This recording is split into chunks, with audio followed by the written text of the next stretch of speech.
El tema de hoy es importante y diríamos que lo dividimos en dos partes. Una primera parte en la cual te explicamos bien todo lo que son los solados, y una segunda parte a partir de la filmina número 67, en la cual ilustramos todo lo que explicamos antes. O sea, va a ser la parte más llevadera. O sea, la última parte diríamos que es la parte más sencilla, así que vamos a tratar de ir rápido. Unidad número 9, solados. Y bueno, nos empezamos a preguntar qué son los solados. Y podríamos decir que los solados son los cerramientos horizontales inferiores de los espacios arquitectónicos y que se utiliza para recubrir el suelo natural o los entrepisos y obtener una superficie apta para la función del local. Presten atención que estamos hablando de solados, no de pisos. ¿Sí? Solados de todo el componente constructivo. ¿Bajamos? Solados exteriores, o sea, vemos pisos pétreos, pisos solados en nuestra facultad. Ustedes cuando ingresan por cualquiera de los accesos pueden ver también distintas soluciones de solados. Y cuando hablamos de solados estamos pensando como componente constructivo en todo un sector que debemos solucionar.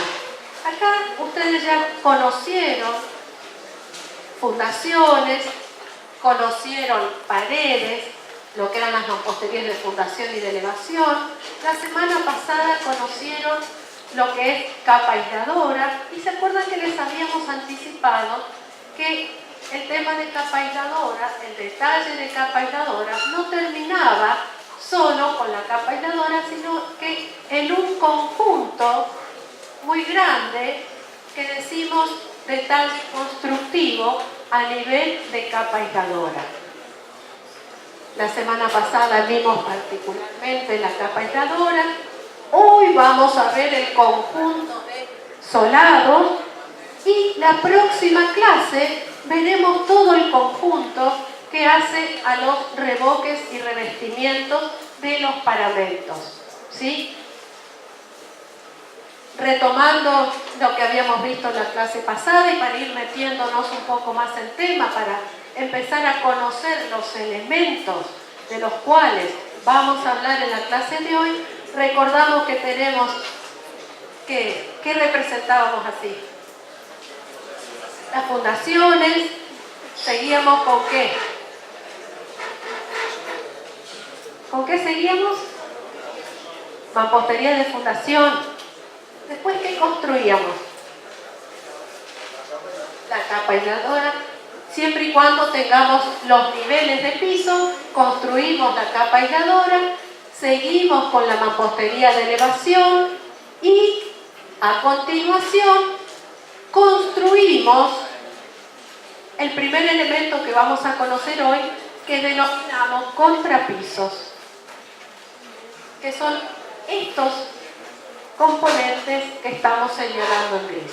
A continuación de los contrapisos vamos a conocer, bueno, esto teníamos el otro día también, ¿no es cierto?, cómo la humedad se frena con la capa aisladora y busca evaporarse por los lugares que les queda libre.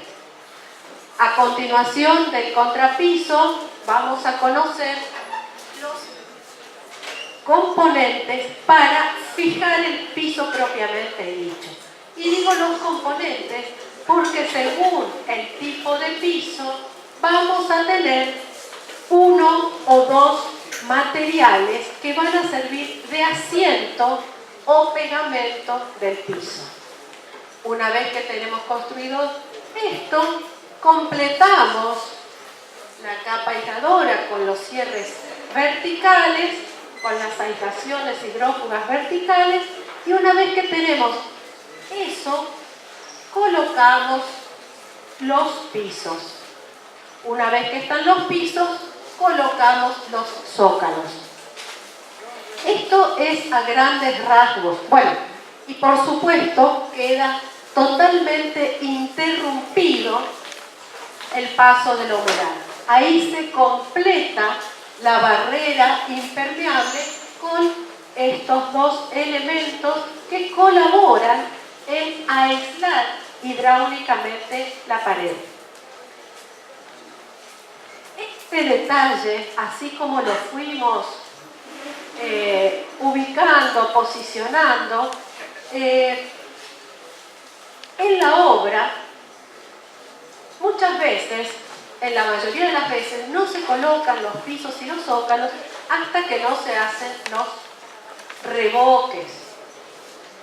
Pero acá, para poder organizar y estructurar el conocimiento de lo que son los solados, decidimos hablar primero de lo que son los solados, o sea, los contrapisos, los morteros de fijación o adhesivos y los pisos, con los correspondientes zócalos. Y en la siguiente clase vamos a hablar de lo que son revoques y revestimientos.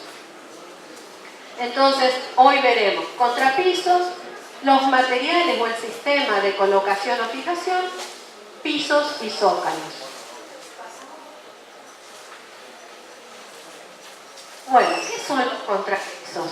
Podríamos decir que los contrapisos son la base del solado. El solado es el conjunto y la base de ese solado es el contrapiso. El contrapiso puede apoyarse, construirse directamente sobre el suelo natural, que va a estar perfectamente apisonado y nivelado, o también vamos a construir contrapisos en lo que son las losas de entrepisos. O sea, tenemos estos dos grupos en principio de contrapisos, en planta baja o sobre entrepisos. ¿Cuáles son las funciones de los contrapisos? En planta baja nosotros vamos a utilizar el contrapiso para tener una superficie nivelada y para tener una estructura resistente que permita colocar el piso sobre el cual vamos a colocar muebles, personas, puede haber bibliotecas, pueden ser aulas, o sea que nosotros vamos a tener que hacer ese contrapiso para que sirva de estructura sostén del piso. ¿Se entiende?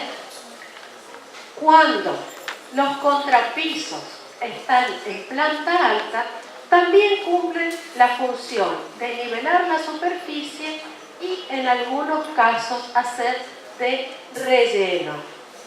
¿Y por qué no estamos hablando de estructura? ¿Alguien sabe?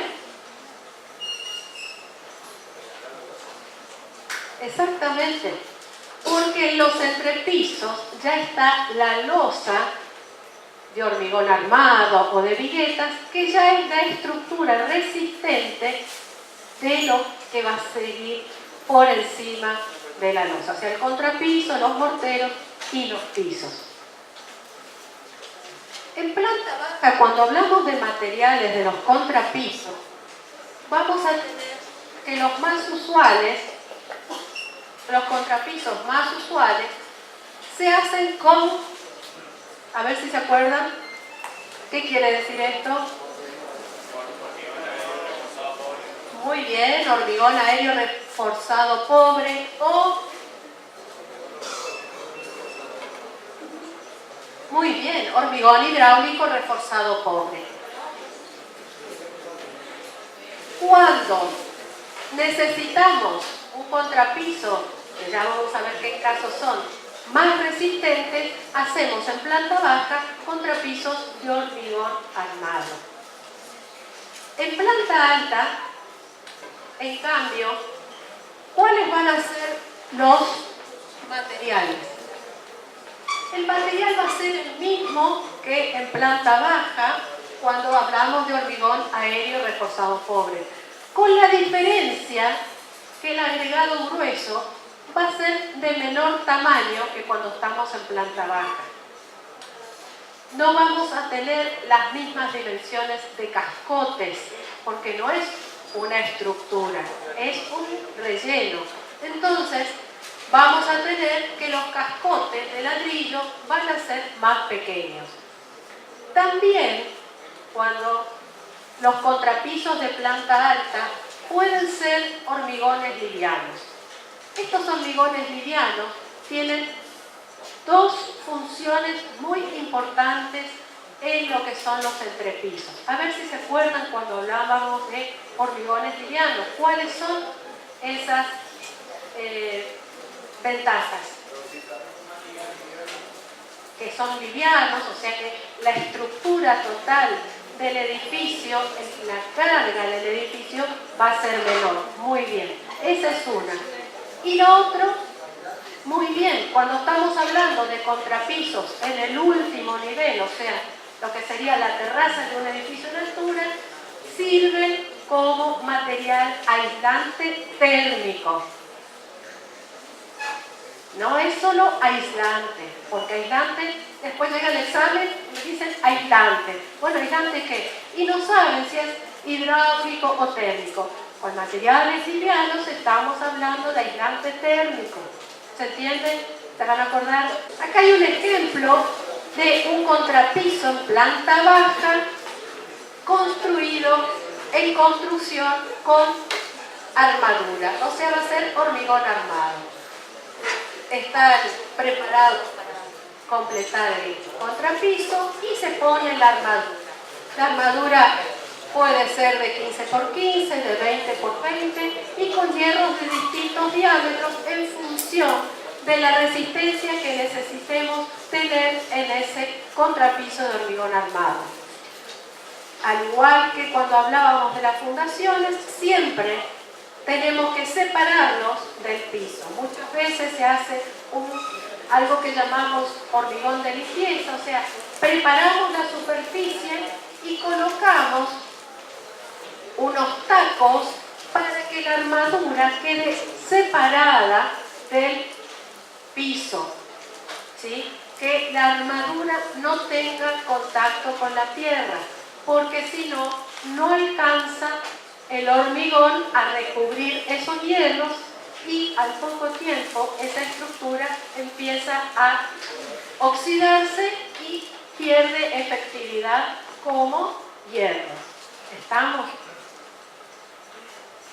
Acá tenemos de ejemplo contrapiso en terraza, donde podemos apreciar no solamente que esto es un contrapiso con material alivianado por los pedacitos, por las pelotitas de poliestireno expandido, sino que también debajo de ese contrapiso hay planchas de poliestireno expandido y también en el perímetro, ya vamos a ver en la misma clase de hoy más adelante, tenemos juntas de poliestireno expandido justamente para que cuando se dilate el contrapiso pueda tener espacio y moverse.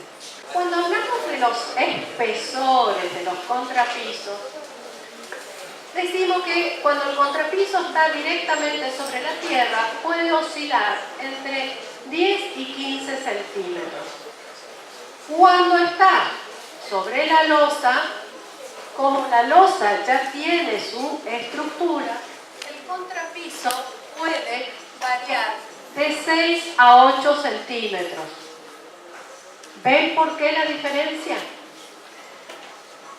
Acá nosotros, en planta alta, la estructura ya es una estructura de hormigón armado. Acá es la tierra, es el suelo natural, que tenemos que apisonar muy bien, conseguir un suelo resistente, bien compactado y por encima colocar el contrapiso. Esa variación de 10 a 15 centímetros va a estar dado por la resistencia que tiene que tener el contrapiso. Nosotros podríamos hacer un análisis y calcular exactamente si el contrapiso va a tener 10, 12, 14 o 15 centímetros. Podríamos calcularlo en función del peso de lo que va a suceder en ese local. Cuando hablamos ya de más, tal vez de 15 centímetros, empieza a resultar antieconómico y optamos por contrapisos de hormigón armado. ¿Se entiende? O sea, podríamos calcularlo exactamente, pero cuando ya supera la necesidad de una carga mayor, directamente va a hormigón armado. Por eso, por ejemplo, en las cocheras, en las calles, ustedes van a observar que estos pavimentos que están soportando mucho peso están construidos con armaduras de hierro, ¿sí? Cuando hablamos de contrapisos de altura variable, estamos hablando de contrapisos de relleno que muchas veces pueden ser, por ejemplo, en las terrazas, con pendiente hacia los embudos que van a facilitar el escurrimiento del agua, o en algunos casos tenemos que tener altura variable en sectores de relleno para proteger cañerías, que pueden ser principalmente también de desagües. En esos casos vamos a tener contrapisos de altura variable. Y también, además de tener contrapisos de altura variable, hay algo importante. ¿Qué ven ustedes acá? Agua. ¿Agua dónde? En la vereda. ¿Y por qué puede haber agua en la vereda? Exactamente. No tiene pendiente. Acá un compañero dice está mal hecho. Y las dos cosas. A veces está bien hecho, pero no tan bien hecho porque se le da pendiente, pero puede estar mal apisonado. Se hunde el contrapiso, al hundirse el contrapiso, el piso acompaña ese hundimiento y se queda sin escurrir agua. Exactamente, por eso digo, a veces está bien hecho, pero hay situaciones externas. Estamos viendo lo que dice la compañera. Muchas veces un árbol va provocando el crecimiento, no es que va provocando, van creciendo las raíces y va provocando modificaciones en el suelo natural y muchas veces levanta por un lado, fisura por otro. Entonces va modificando el suelo natural. Obviamente el contrapiso a veces acompaña esa modificación y el mortero de fijación y las baldosas también lo van acompañando. Y nos encontramos con esta situación. Está muy bueno que frente a una situación uno trate de considerar diferentes posibilidades, ¿sí? No siempre está mal hecho.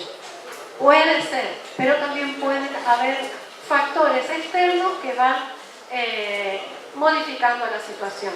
Según la pendiente vamos a tener 3 tipos de contrapisos. Tenemos 2 tipos de contrapisos, los horizontales y los que tienen pendiente. Los horizontales son en la mayoría de los locales interiores, como por ejemplo este aula. Y tenemos contrapisos con pendiente en locales donde se necesita que escurra el agua, como por ejemplo los baños, las veredas. Y no sé si recuerdan la pendiente que tenemos en el auditorio también. ¿Percibieron esa pendiente? Se inclinan las butacas, se resbalan, los que se sientan, ¿no es cierto?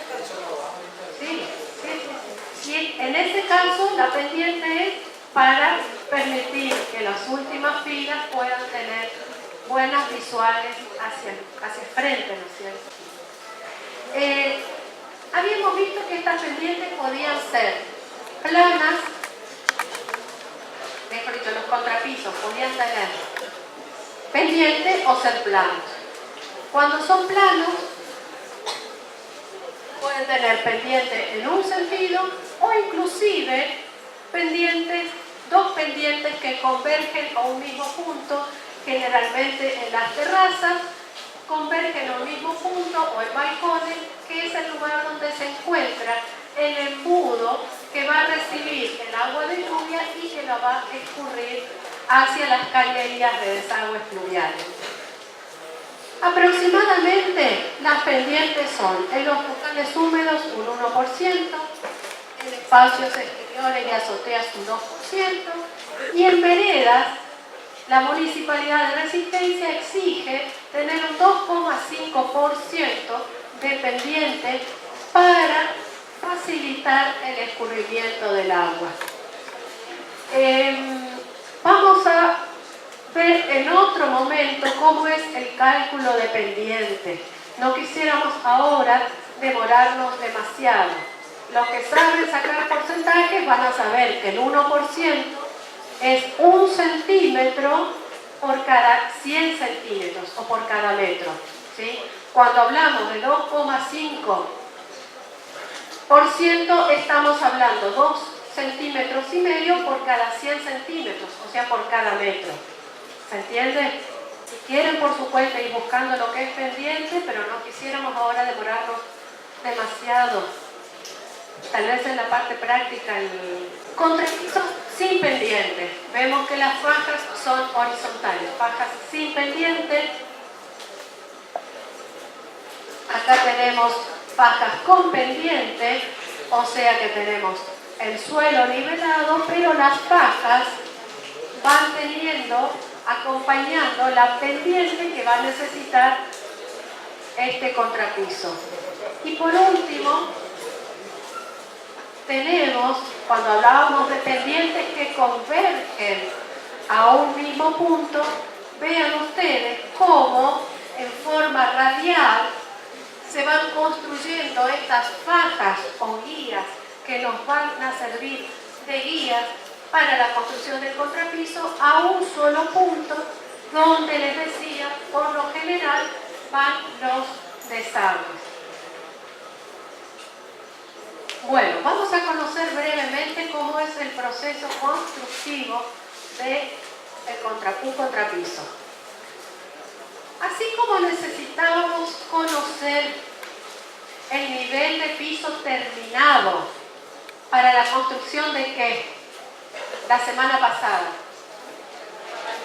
para construir la capa aisladora, ese mismo nivel de piso terminado nosotros tenemos que refrescarlo, tenerlo muy a mano, revisar que esté bien indicado para saber a qué altura voy a hacer el contrapiso. ¿Por qué? Porque el contrapiso se va a construir por debajo del nivel de piso terminado, bastante. O sea que en ese momento que nosotros vamos a construir el contrapiso, tenemos que saber ya qué piso se va a utilizar. ¿Y por qué? Porque tenemos distintos espesores de pisos. Ustedes habrán visto que hay pisos que tienen 2 centímetros, 2,5 centímetros de alto, en contraposición de algunos más finitos que son los vinílicos o las alfombras. Entonces nosotros tenemos que saber qué piso se va a colocar en el local cuando queremos hacer un buen trabajo. Entonces, conocer el espesor del piso y conocer cómo se asienta ese piso. Hay pisos que necesitan un mortero de asiento, entonces vamos a tener tal vez 2 centímetros de espesor de piso, 2 centímetros o 2,5 centímetros de mortero de asiento, y recién ahí, por debajo, vamos a construir el contrapiso. ¿Sí? Entonces, a partir del nivel de piso terminado, nosotros vamos a dejar perfectamente nivelado el suelo natural.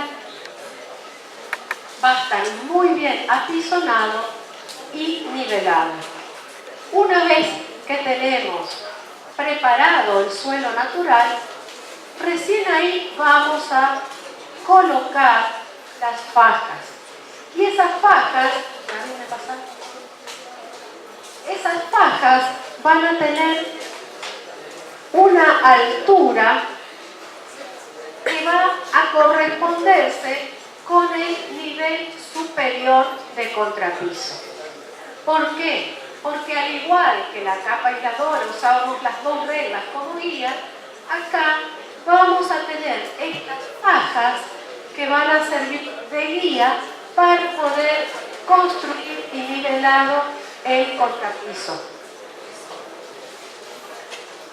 Acá tenemos cómo podemos manejar la altura, cómo podemos indicar en el terreno la altura que vamos a necesitar para el contrapiso, clavando una estaca en la madera o clavando un hierro y colocando una regla.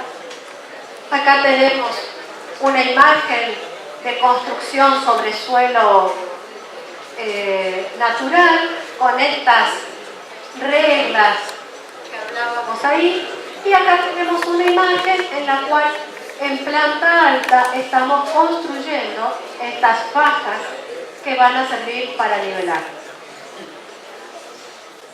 ¿A qué distancia van a estar las fajas? Y las fajas van a estar a 1,30, a 1,50, a 1,80, que es el tamaño que permite reglear. ¿Qué quiere decir reglear? Cuando el operario, el albañil, vuelca la mezcla y va cortando, va acomodando esa mezcla entre las fajas pasando una regla. Y las dimensiones de esta regla son las que le permiten hacer este movimiento. ¿Ven? Se ríen ahí atrás. Bueno, es así. ¿Pasamos otra?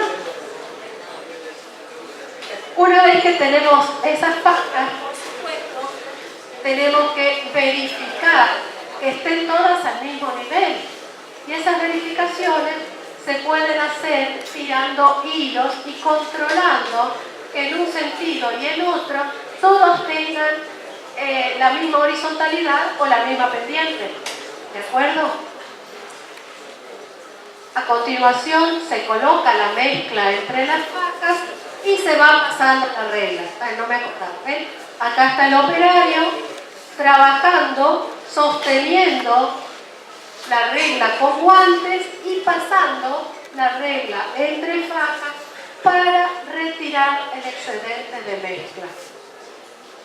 Acá tenemos otro ejemplo donde se ve con más claridad las reglas que sirvieron de guía para la construcción de contrapiso. ¿Alguna consulta con respecto a contrapisos? ¿Qué son los pisos? O sea, habíamos visto que el solado se componía por contrapisos, pisos, morteros de asiento, carpetas y los zócalos. Ahora vamos a conocer qué son los pisos. Y decimos que los pisos es la terminación del cerramiento horizontal inferior de los espacios arquitectónicos. ¿Sí?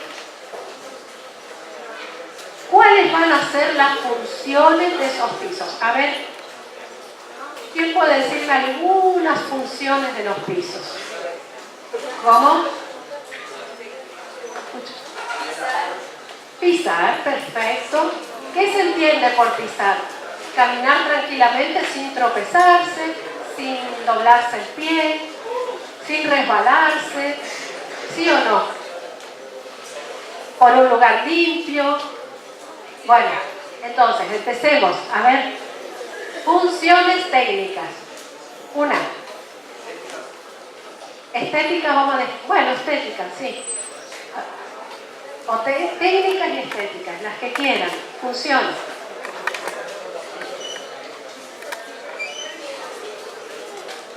Muchas veces necesitamos que cumpla con funciones térmicas, pero tenemos otras funciones que son más importantes aún. ¿Cuáles son? Nivelación, bien. Porque si no, ¿qué pasa? Ponemos una mesa, una silla y empezamos clan, clan, clan, clan, ¿sí o no? Eso es que tiene que estar nivelado. ¿Qué más?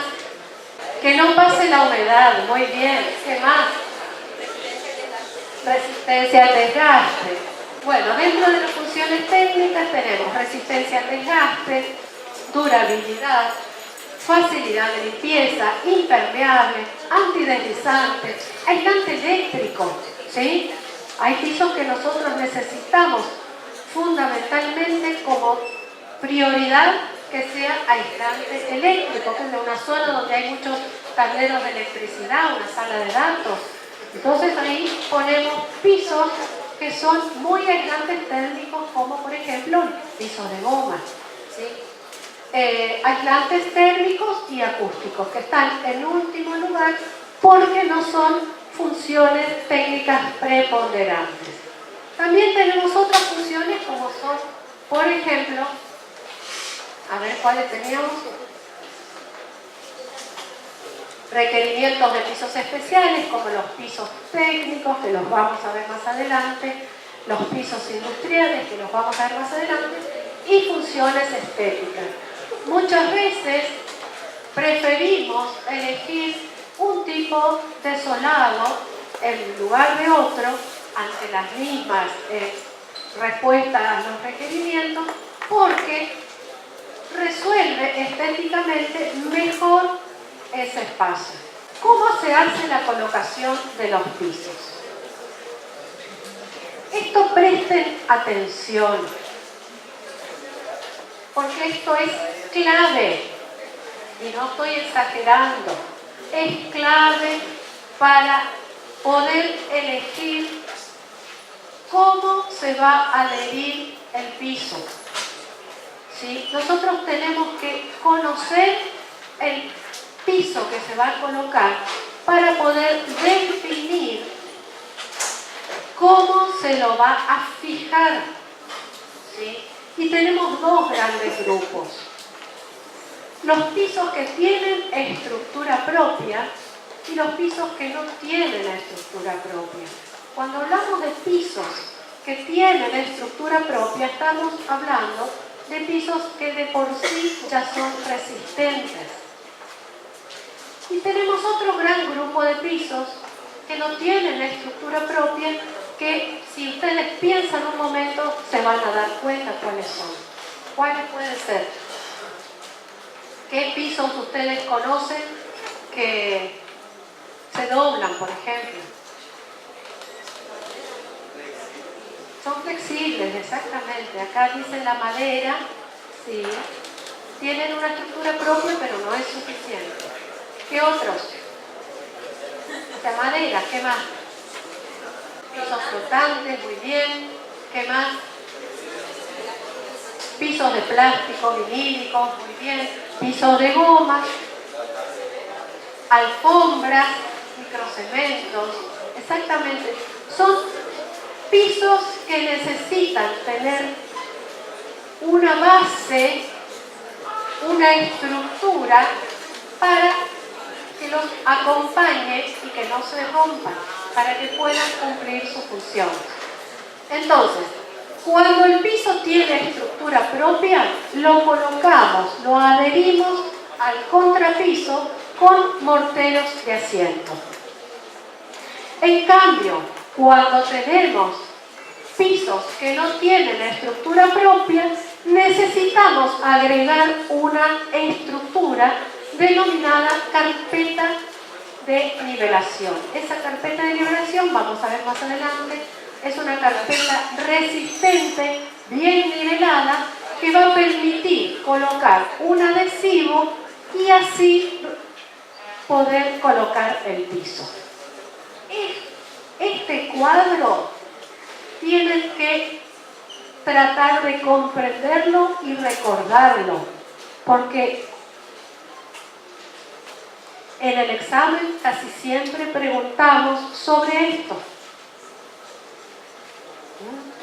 Los que ya vivieron pueden dar fe que siempre preguntamos sobre esto.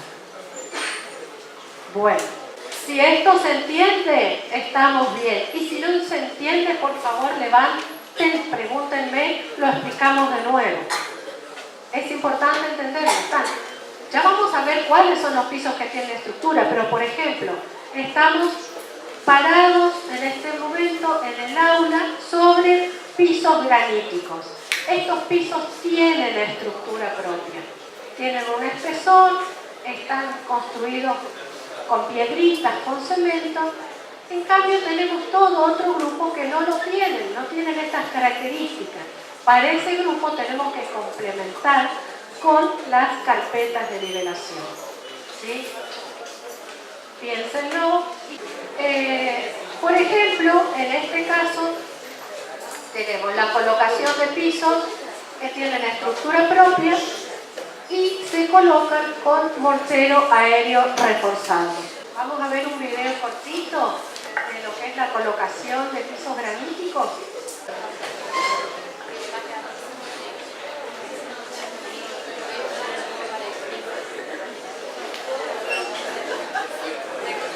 Ahí tenemos baldosas graníticas, como creo que la vereda de la facultad tiene estas baldosas.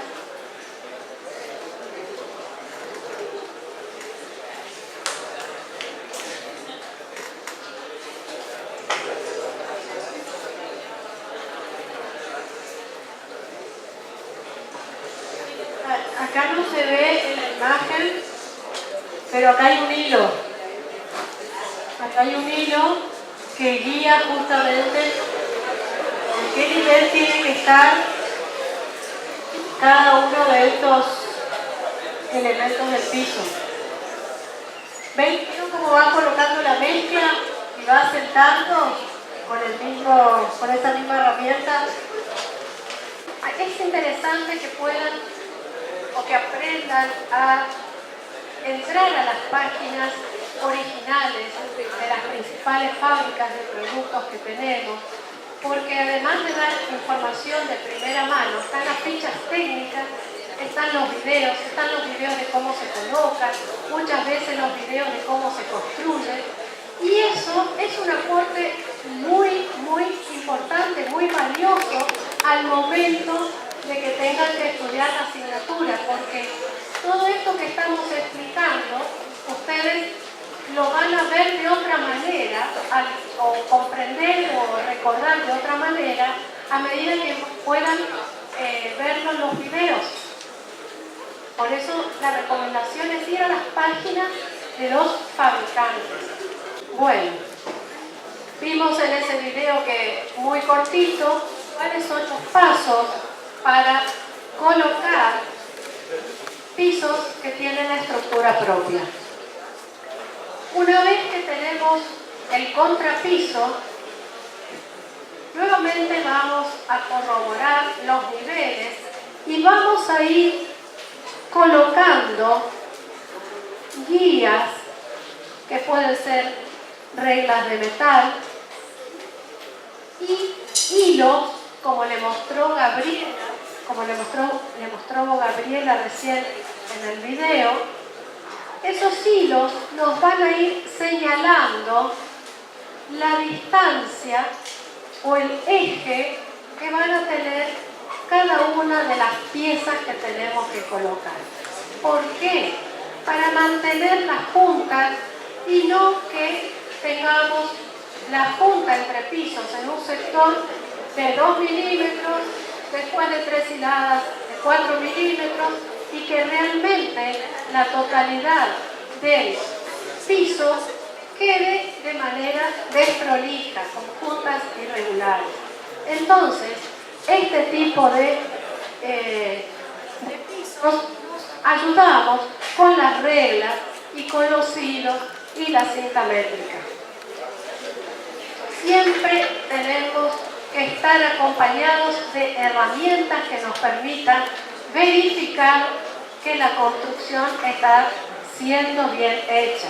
Reglas, plomadas, niveles, todas son herramientas que siempre tenemos que tener a mano. El segundo paso es colocar la mezcla y colocar el piso como aparece en el segundo cuadro. Una vez que tenemos la pieza colocada, se la acomoda y se la golpea despacito con el mango del martillo o con un martillo de goma, justamente para ajustarla y nivelarla.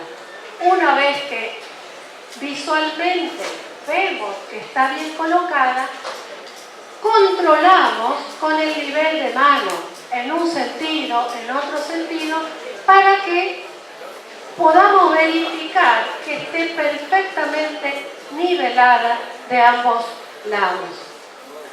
Otra cosa que hacemos, ustedes ven acá en el cuadro 3, con la cuchara ir quitando restos de mezcla que puedan haber quedado en las puntas.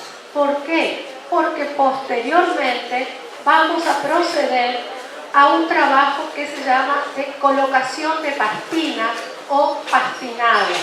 Entonces, ese trabajo tiene que ser muy prolijo, por lo cual, en este momento de colocación de las placas de las baldosas, se va retirando el excedente de mezcla de asiento.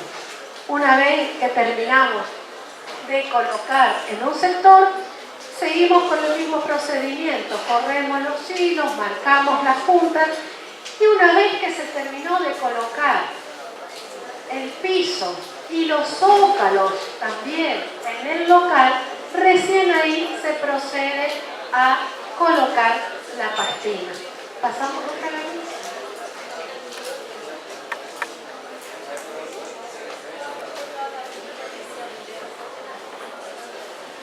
Bueno, ahora vamos a ver qué pasa cuando el piso no tiene estructura propia. Decimos que vamos a construir una carpeta de nivelación que le va a servir de base de estructura para poder adherirlo después con adhesivos, que pueden ser vinílicos o cementicios.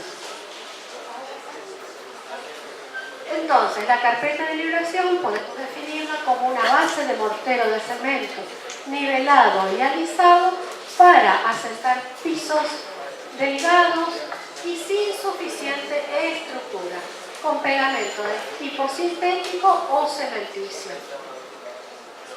Cabe aclarar que también vamos a tener, en algunos casos, una carpeta de nivelación a la cual le agregamos hidrófugo justamente para que sea impermeable. Cuando colocamos pisos de madera y alfombra, tomamos la precaución que esa carpeta de nivelación sea de mortero de cemento impermeable. Y el espesor de la carpeta de nivelación va a oscilar entre 2 a 2,5 centímetros según el piso a colocar y según también el grado de terminación que tenga el contrapiso. Un contrapiso muy mal terminado, con muchas irregularidades, va a tener una carpeta de nivelación mayor, justamente para crear una superficie de apoyo, una base mucho más pareja. Bueno, entonces, las funciones de la carpeta de nivelación va a ser que esa base pueda brindar resistencia, o sea, estructura para el piso que se va a colocar, debe ser lisa, prolija, sin imperfecciones, tampoco debe tener ondulaciones, ¿no es cierto? Porque tiene que recibir solamente el adhesivo que tiene unos pocos milímetros. El adhesivo es exclusivamente para adherir, para pegar.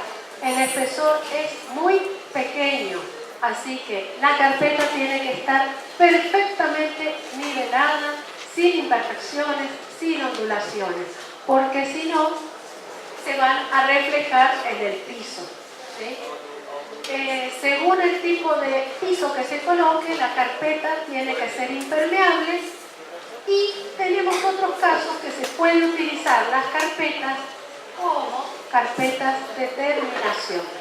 ya se le puede dar un color, se le da una textura de distintas maneras, pero ya se la utiliza como terminación. Ya es el piso, exactamente. Bueno, ¿cómo es el proceso constructivo de una carpeta de nivelación?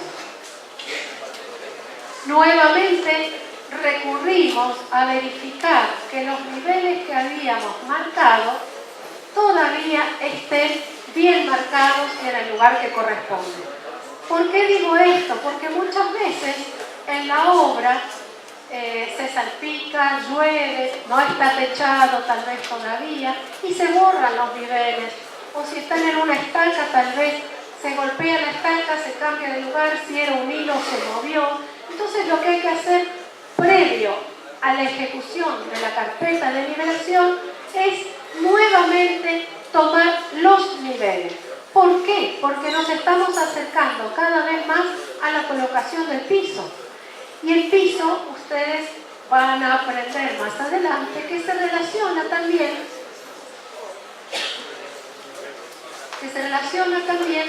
con las carpinterías. Entonces, 1 centímetro o 2 afecta mucho. Nos cambia la situación. ¿Por qué? Porque 1 centímetro o 2 más alto en una puerta, cuando quiero colocar después la puerta, no cabe la puerta. Yo ya tengo el dintel, o sea, la estructura superior de la puerta, preparada para una altura. Y si voy más arriba, no cabe la puerta, tenemos que modificar. Entonces, tomar los niveles y retomarlos cada vez que hagamos una etapa del trabajo es muy importante por eso. Bueno, retomamos los niveles y verificamos eso en el piso. Ponemos nuevamente unas guías o fajas mucho más finitas. ¿Por qué? Porque va a ser para la altura de la carpeta, ya sea 2 centímetros o 2 centímetros y medio.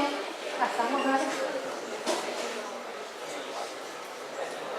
a 80 centímetros aproximadamente, no más que eso, o 1 metro. Regamos, previamente verificamos, igual que con las fajas de contrapiso, que esos niveles estén bien. Regamos y empezamos a cargar con la mezcla de mortero de cemento entre las fajas. Vamos rellenando esas fajas y vamos cortando con la regla, al igual que cortábamos con los contrapisos, vamos cortando con la regla entre las fajas. Una vez que cortamos esa carpeta, hacemos un trabajo mucho más delicado y minucioso de ir cuidando que no hayan quedado algunas burbujitas o que hayan quedado algún pedacito de algún material que no sea de la mezcla. Y tratamos con la cuchara de alisar perfectamente esa carpeta, así como teníamos la precaución en la tapa aisladora. ¿Se acuerdan que hacíamos un trabajo muy delicado de alisado? En la carpeta, por lo general, lo hacemos también. Y mucho más si la carpeta va a quedar como piso terminado. Pasamos. Una vez que hacemos el rellenado entre las guías, tenemos que retirar las guías y completar con la misma mezcla. O sea, si era una mezcla de mortero de cemento, una vez que sacamos las guías, tenemos que volver a poner mezcla de mortero de cemento. Si es mortero de cemento impermeable, tenemos que colocar mezcla de mortero de cemento impermeable. Posteriormente a la construcción de la carpeta, tenemos que hacer el curado. ¿Recuerdan la clase pasada que hablamos del curado de la capa aisladora? Bueno, acá también tenemos que curar la carpeta, o sea, mantenerla húmeda para que el proceso de frague, o sea, el proceso por el cual la mezcla se va secando, se va evaporando el agua, sea lento. ¿Por qué? Para que no queden poros, para que quede la mínima cantidad de poros. Entonces, si es un día de mucho calor, suavemente hay que hacer una lluvia muy fina con agua para que ese proceso de curado sea lo más paulatino posible, ¿sí? Entonces, se la protege y se la cura y se la mantiene limpia porque tenemos que posteriormente agregar el adhesivo para la colocación del piso, ¿sí? Y ese adhesivo, como les había dicho, es milimétrico, o sea que hay que cuidar la carpeta justamente para que el adhesivo esté en buenas condiciones. Acá tenemos la vista de un local donde la carpeta de nivelación ya está terminada. Ven ustedes que es una superficie muy pareja. Hay algunos sectores que están más claritos, que probablemente sea porque se secaron más rápido que el resto.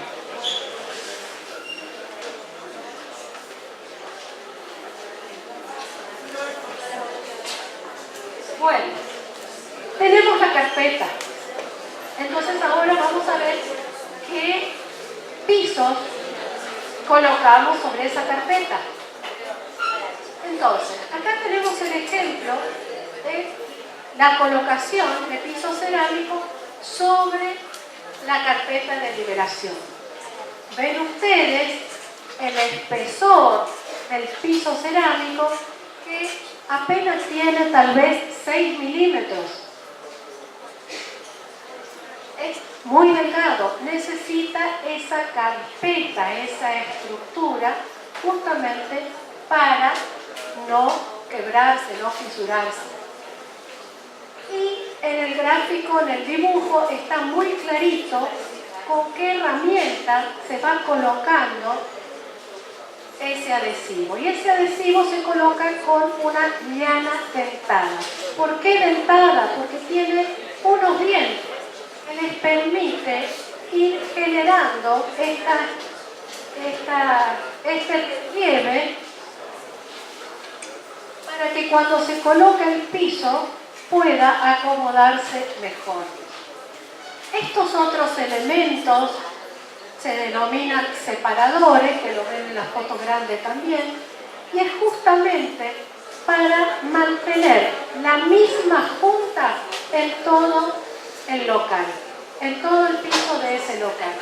Vean ustedes que en este caso no estamos trabajando con hilos y con reglas. ¿Por qué? La carpeta de nivelación ya nos ayuda.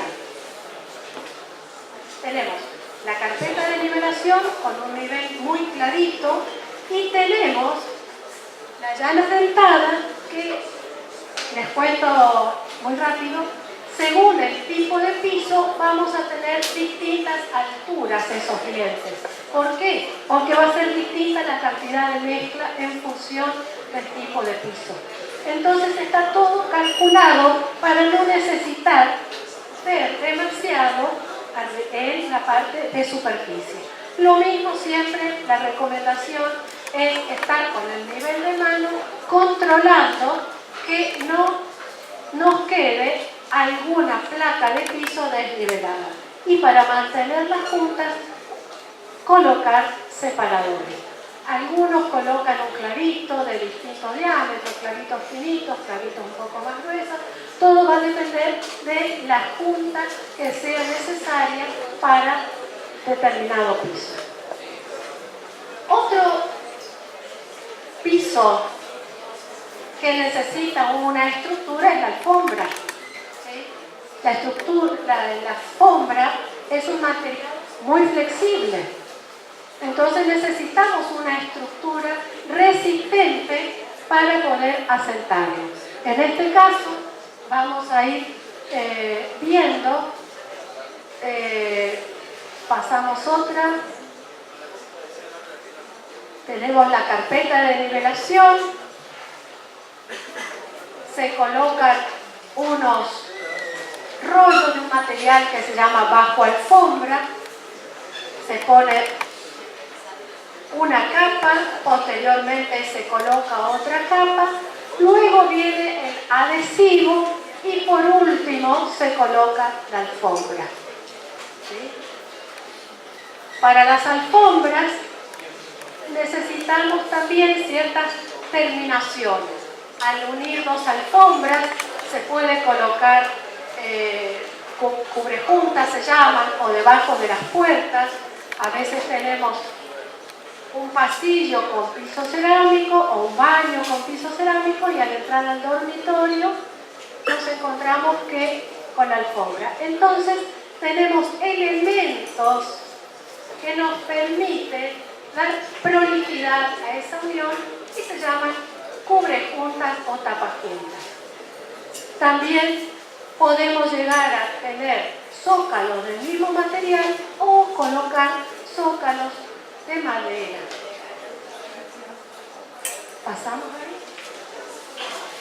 Zócalos. Bueno, estamos yendo bastante bien. ¿Alguna duda de lo anterior? ¿Cuáles son las funciones de los zócalos? Nuevamente tenemos funciones técnicas y funciones en segundo plano estéticas. Las funciones técnicas son muy importantes. Una es proteger a la capa aisladora de posibles golpes. ¿Se acuerdan que la ubicación de la capa aisladora correspondía a dónde se ubica la capa aisladora? Preferentemente a mitad del zócalo. Tenemos que hacer lo posible para que esté ahí.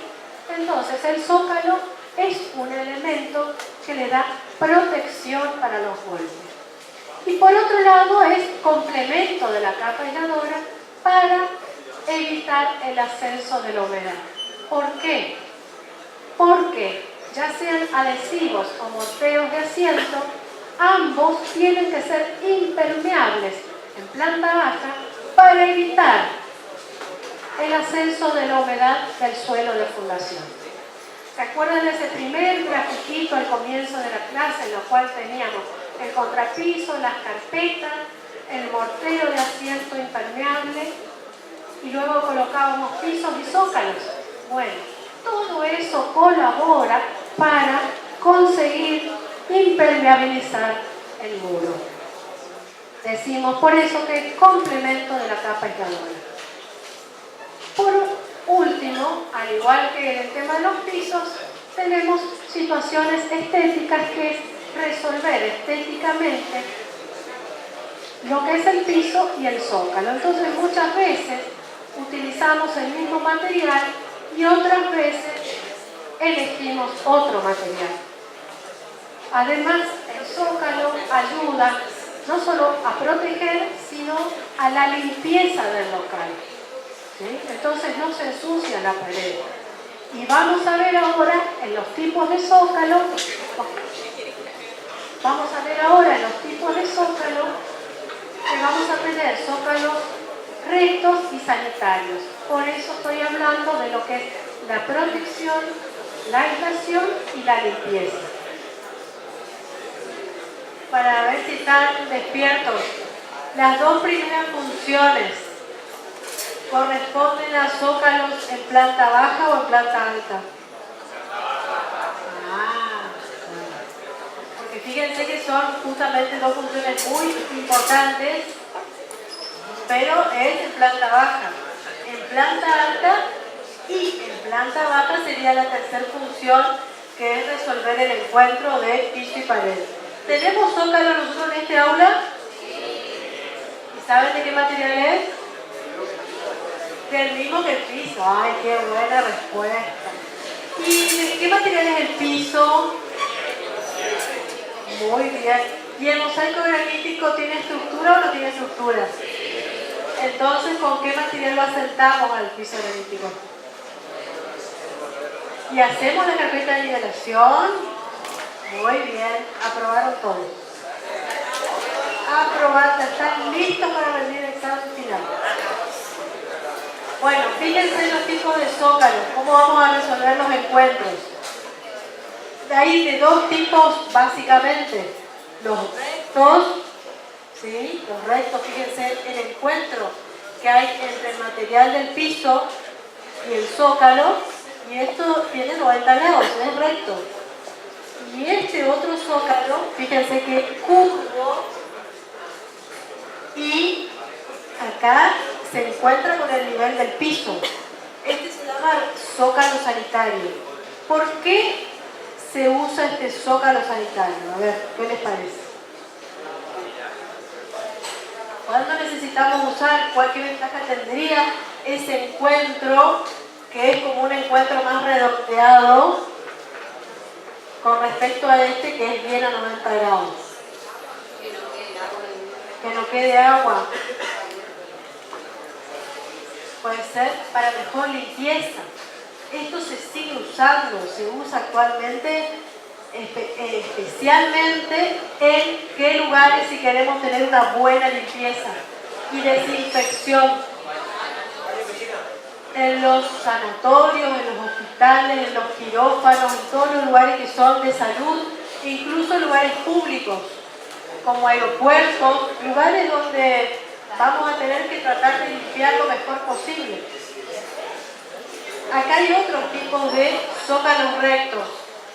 Fíjense, la primera es una imagen de un zócalo liso, como dice ahí arriba, de madera, por lo que estamos viendo acá, con molduras, con dibujos.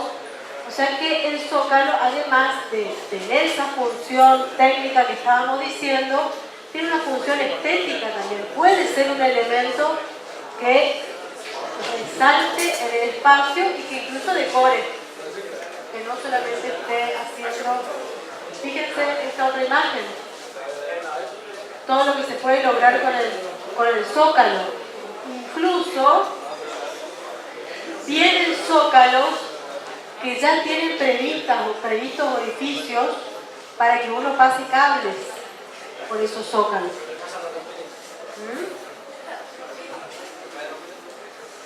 A ver, y después están los zócalos de madera, que fíjense cómo hay que colocarlos en planta baja. Un zócalo de madera en planta baja. Hay que hacer, una de las posibilidades es hacer un orificio acá en lo que es el paramento, en las capas de revoques, y vamos a poner un taco de madera que se va a fijar a los revoques. Se va a fijar el paramento, va a ser parte del paramento. Y ese taco de madera nos va a servir ¿para qué? Para pasar un tornillo, que haya un tirafondo, con el tirafondo vamos a tapar un tornillo, vamos a poner un tarugo. Ese tarugo, el tarugo va a ser el que va a tapar, va a ser ese circulito que va a tapar. Justo acá estamos en el escenario del auditorio, ahí siempre vemos los tarugos. Entonces, ponemos este taco cuando necesitamos tener un elemento cada tanto a lo largo de la pared para que se sostenga este zócalo de madera. Sería como una estructura de apoyo de ese zócalo, de fijación. Fíjense estos otros, a ver si se ve. ¿Se ve qué tipo de zócalo tenemos acá? ¿Qué zócalo sería? Un zócalo sanitario, exactamente. Pasamos y ahí acá se ve una camilla. Fíjense estos zócalos. También son zócalos sanitarios, pero lo podemos hacer de acero inoxidable. Y además decora, además de que cumple la función que nosotros necesitamos de facilitar la higiene, decora. ¿Qué tipo de material tenemos acá? En el piso y en el revestimiento de la pared, que se ve acá, o columna, no sé qué. ¿Qué material tenemos? Habremos dado en la tercera clase, más o menos, estos materiales. Porcelanato no. ¿Qué? Granito. ¿Qué es el granito? ¿Qué es el granito? lo que sale. ¿Qué es el granito? Este granito. ¿Es un material pétreo? ¿Es de origen artificial? ¿Es de origen natural? Muy bien. Otros zócalos, fíjense, zócalos sanitarios de porcelanato, zócalos sanitarios material granítico. Pasamos. Bueno, y vamos a tener detalles en los encuentros entre distintos pisos o cuando hay distintos niveles, como por ejemplo acá es muy alto. Pero por ejemplo, fíjense este escalón. Este escalón que está acá, el primero, podría ser perfectamente un umbral. Que acá esté la vereda o el patio y acá ingresamos a la casa. Entonces esto se llama umbral. Este umbral lo podemos hacer después si se acercan a mirar, es también de granítico, pero tiene otra medida. Es una placa mucho más grande. Incluso acá tenemos estas placas que son más grandes, más angostas, o sea, son placas largas, en comparación con los mosaicos graníticos que tenemos en todo el piso. ¿Pasamos? Entonces, fíjense, tenemos 2 pisos de madera y esa unión que se hace al mismo nivel en los 2 pisos se denomina solía.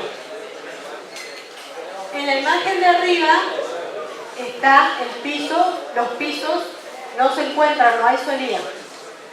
Está el espacio para que se coloque la solía. Entonces, ¿las solías están al mismo nivel o a distinto nivel? Al mismo nivel. ¿Pasamos?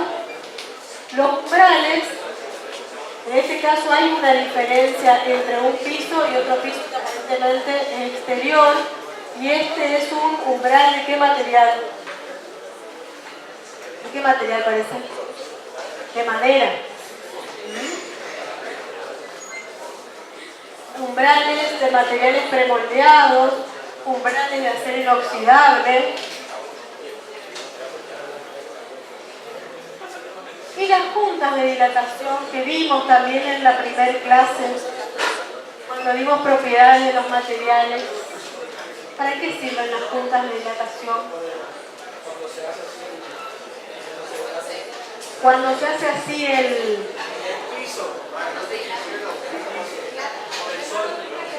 está. Al examen, cuando se van así, le bajamos la caña.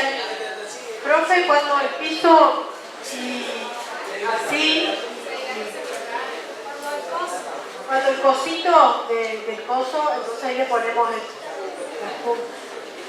Cuando se dilatan los materiales. ¿Qué materiales se van a dilatar? El contrapiso, los materiales de los pisos, el coso, el cosito, entonces ponemos una punta, una cosa. A ver. Que esto le mostró Durier, me parece que esta imagen les había mostrado Durier. ¿Qué pasó ahí? Se dilató. Y cuando se dilató, se rompió. No hubo espacio. No hubo un espacio de punta. Hola. Bueno, ahí está. No hubo un espacio que permita esa libre dilatación y que no se junten los materiales y se rompan. ¿Pasamos? Problemas en contrapisos y pisos por ausencia de punta de dilatación. Acá lo mismo. También faltó la junta de dilatación o fue poca la junta de dilatación que hubo. ¿Qué materiales acá? Brea. ¿Qué tipo de materiales? ¿Qué origen tiene? Bituminoso, muy bien. ¿Seguimos? Hagan silencio un ratito, aguanten, ya nos vamos. Bueno, acá que vemos juntas de dilatación con distintos materiales. Poliestireno expandido, en un encuentro un contrapiso con, ¿cómo se llama esto? Mampostería, ¿cómo más? Cerramiento vertical, ¿cómo más? Pared. ¿Y la cara de esta pared cómo se llama? Muy bien. ¿Y acá arriba, de qué material es esto, Claudia?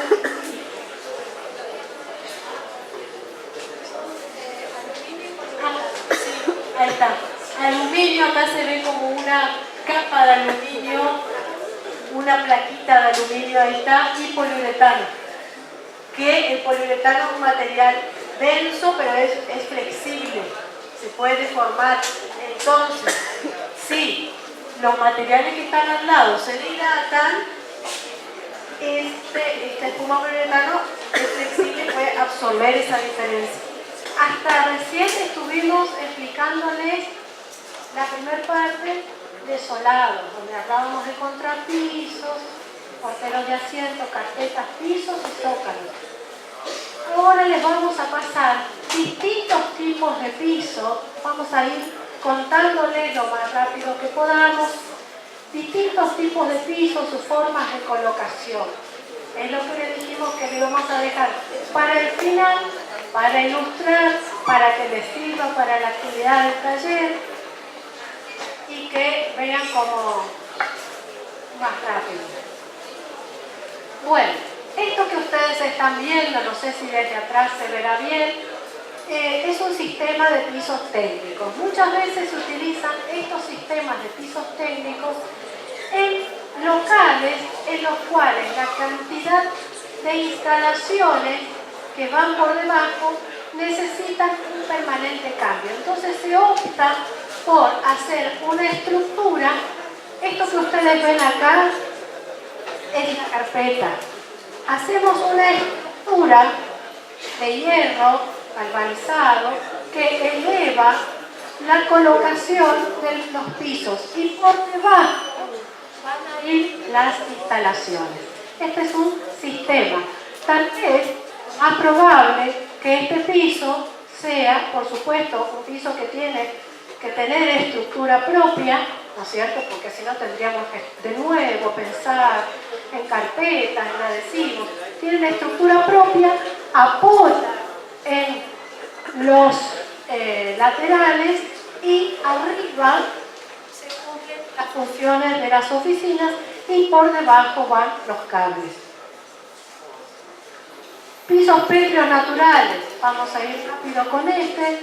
Tenemos en la imagen anterior pisos de más de 400 años y estos que son espacios exteriores nuevos, de Puerto Madero, y la idea que es mostrar que son materiales naturales que perduran a lo largo del tiempo, su durabilidad es, podríamos decir, eterna, el desgaste es mínimo y el aspecto que tienen estos materiales naturales, la nobleza que tienen, vale la pena muchas veces colocarlo en espacios de calidad, de jerarquía. Otra, acá, perdón, ponemos la anterior, tenemos pétreos naturales también, como pisos interiores y para revestir la escalera. Otra, pisos pétreos artificiales. Acá habíamos visto este que tenemos en el aula, habíamos visto que es el mismo del auditorio, vimos el video de cómo se coloca y acá una muestra, ¿no es cierto?, hecho de manera unas cajas de material cerámico que terminados quedan con ese aspecto. Los cerámicos. Acá tenemos porcelanato. El porcelanato es un material que, si bien es duro, no tiene una suficiente estructura propia. Así que, ¿con qué lo asentamos? ¿Qué tenemos para colocar el porcelanato? Carpeta de liberación y ¿qué más? Y el adhesivo cementicio, exactamente. ¿Qué ven ustedes como zócalo? Madera. En planta alta podemos tener pisos de porcelanato y zócalos de madera. Acá ya no tenemos los problemas que podemos tener en planta baja de ascenso de la humedad. Entonces, con mayor tranquilidad podemos colocar zócalos de madera. Acá tenemos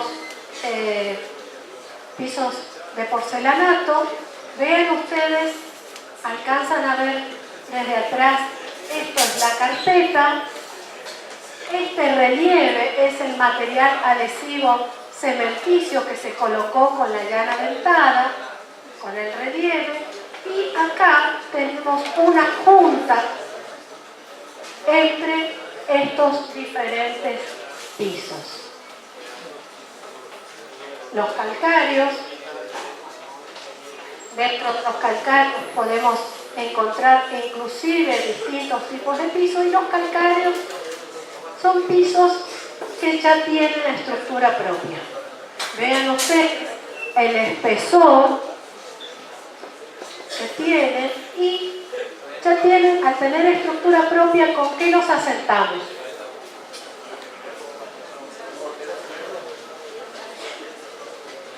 Los asentamos con un mortero de asiento, y ese mortero de asiento, en este caso, para los calcáreos, es mortero aéreo reforzado.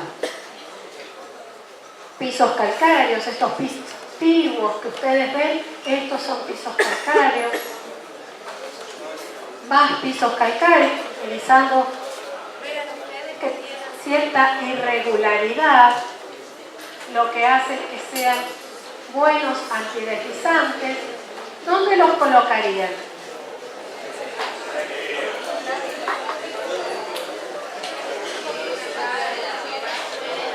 Por acá dicen patios. ¿Dónde más? En las veredas, exactamente. Es un material muy noble, resiste perfectamente el exterior, es antideslizante, no necesita ser colocado con carpeta, y es recomendado para ubicarlos en los patios y en las veredas.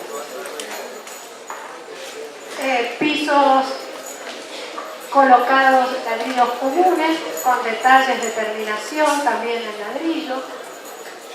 Otras imágenes colocando pisos de distinta manera, ladrillos de distinta manera, y ladrillos con una pintura que les permite que no absorban tanta agua y limpiarlos con más facilidad.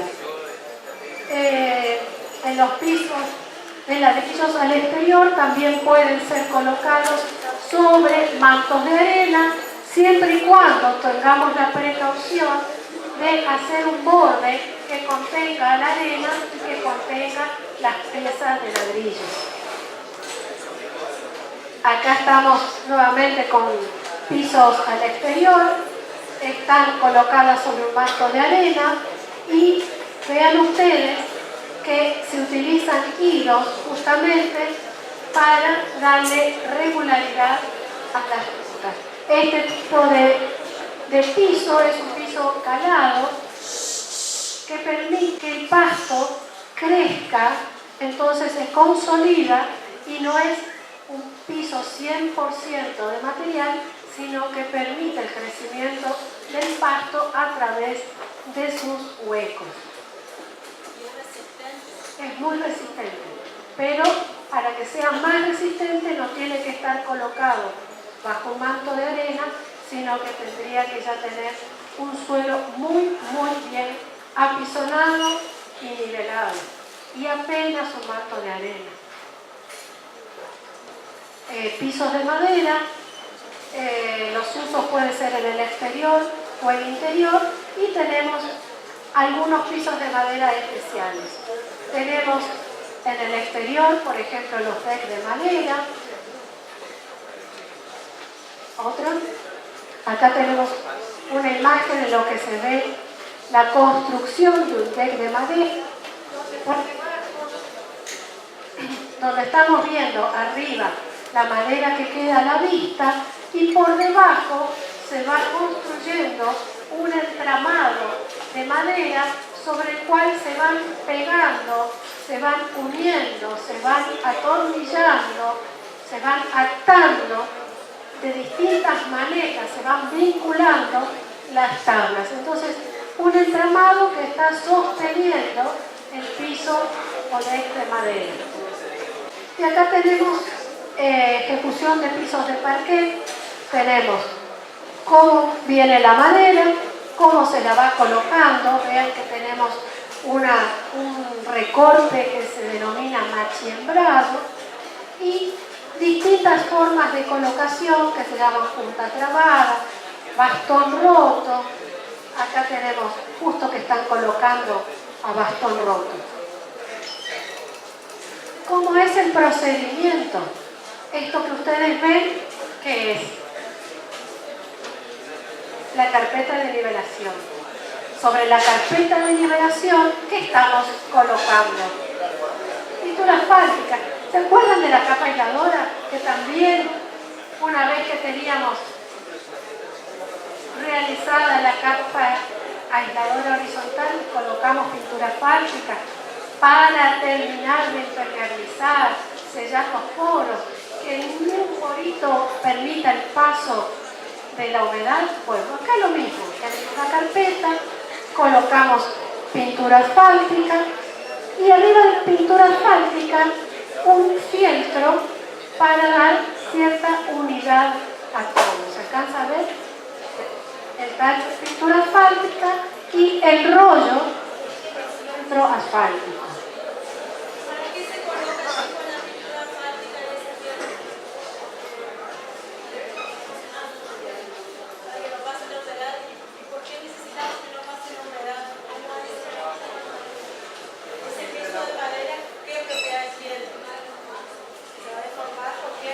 Por la humedad. Lo único que tiene que hacer es higroscópico, es permeable. ¿Sí? Bueno, una vez que tenemos colocado, como les decía Gaby recién, está terminado de colocar el fieltro, empezamos a ubicar el piso de madera, las distintas piezas del piso de madera. Nos ayudamos nuevamente de hilos. ¿Por qué? Porque nosotros vamos a definir también la escuadra que pueda tener la habitación. Tenemos que chequear la escuadra, ver cómo llegamos a los bordes. Tenemos que dejar un margen para que cuando la madera dilata, porque es un material elástico, tenga espacio donde dilatar, no choque con la pared y no haga levantar el piso, ¿sí? Esas son todas cosas que vamos a ir previendo al momento de colocar el piso. Tenemos la pila de maderitas de parquet y empezamos a colocarlas. ¿Con qué? Con un adhesivo especial para madera. Lo que vemos acá es el fieltro, ya empezamos a colocar. Acá tenemos herramientas. Esta herramienta que se llama escuadra, tenemos lápiz para ir marcando si tenemos que cortar algunas piezas, la espátula para ir distribuyendo el pegamento y ya empezamos acá a ver cómo se va presentando, cómo va quedando este parquet. Vean ustedes cómo se ayudan con los hilos. Vean ustedes si este es el paramento, cómo queda un espacio, una distancia entre la pieza del piso de madera y el borde del paramento. Recién lo dije, pero lo vuelvo a repetir o lo van a repetir ustedes. ¿Por qué dejamos este margen?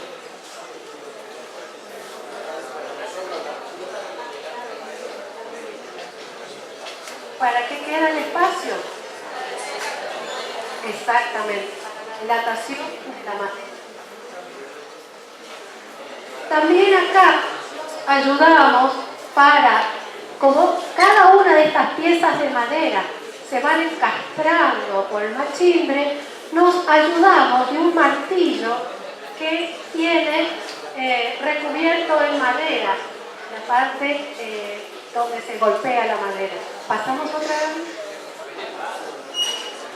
Pisos especiales de madera En este caso son tarugados para una cancha de básquet. Pasamos.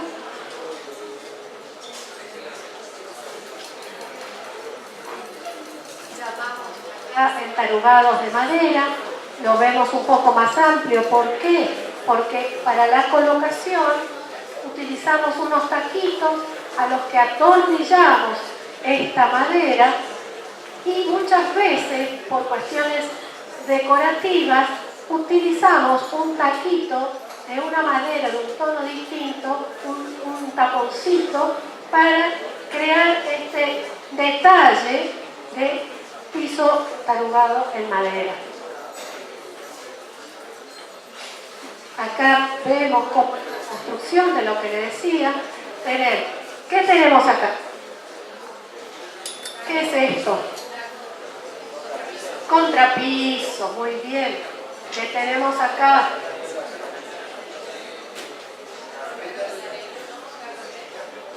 Bien. Acá ¿qué tenemos? Los tacos de madera. Completamos acá también con mezcla y arriba tenemos el entablonado de madera. Ahí lo pueden ver en mayor detalle, el taquito de madera al cual se le atornilla la tabla y se le coloca el taquito de madera arriba de la cabeza del tornillo. Ya no me alcanza la mano. Por ahí con el mouse le podemos mostrar, Gaby. El taquito de madera arriba. No se ve con esta. No se ve. Bueno, pasamos otra. Esto que pueden ver, antes los pisos de madera se hacían sobreelevados justamente para evitar el paso de la humedad. Teníamos toda una estructura de madera a la cual le fijábamos las tablas. Entonces, así como hoy tuviéramos un deck de madera. Pasamos. Pisos de vidrio, escaleras de vidrio. Vean el espesor que tenemos en el vidrio. Si bien uno puede decir, un piso de vidrio, bueno, en realidad no es un piso porque no vemos el contrapiso, pero es un material que lo estamos utilizando para piso. Pisos de goma. Ya habíamos visto hoy de las alfombras y los pisos de goma. ¿Qué necesitamos para su colocación? Carpeta de nivelación, exactamente. Entonces, vamos a tener, los pisos de goma hoy habíamos visto que cumplían muy bien funciones de qué tipo. Aislantes, ¿qué? Eléctrico. Bueno, en este caso están utilizados en un local que donde por lo visto es un colectivo o es algún local de espera. La goma puede venir en rollos, viene para cubrir escalones. Pisos de hormigón, los pisos de hormigón monolíticos. Estos son otro tipo de pisos, cuando hablábamos de sistemas, utilizados como pisos industriales. Son pisos de hormigón de alta precisión y en muchos casos son pisos decorativos con estampados. Vean ustedes, el piso industrial es un piso preparado para recibir mucha carga. Son pisos de hormigón armado y que en su composición ya se los termina, lo que hablábamos hoy, con el equivalente a una carpeta.